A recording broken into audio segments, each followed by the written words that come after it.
দুইটা দুইটা ভয়ঙ্কর পাপের কথা বলে দেই। এই দুইটা পাপে যারা আসক্ত হয়ে আছে তারা তওবা করে ফিরে আসলে পরেও সারা জীবন তাদেরকে এটা সাফার করতে হবে। কথা বুঝতে পারছেন না? তওবা করে ফিরে এসেছেন মনে করেন, তারপরেও আপনাকে সারা জীবন এই পাপের ফলটা ভোগ করতে হবে।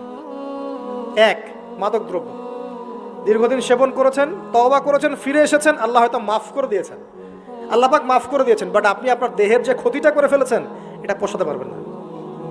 এক নাম্বার। দুই, তখন আপনি যদি বিয়ে করেন আপনি স্ত্রীকে সন্তুষ্ট করতে পারবেন না। হ্যাঁ।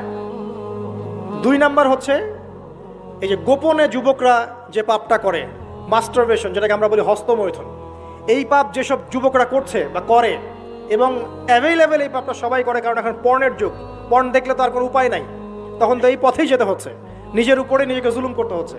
যারা হস্তমৈথুন অভ্যস্ত হয়ে গেছে এরা যদি তওবা করে ফিরেও আসে, শরীরের যে ক্ষতিটা হয়েছে এটা পূরণ হবে না কখনো।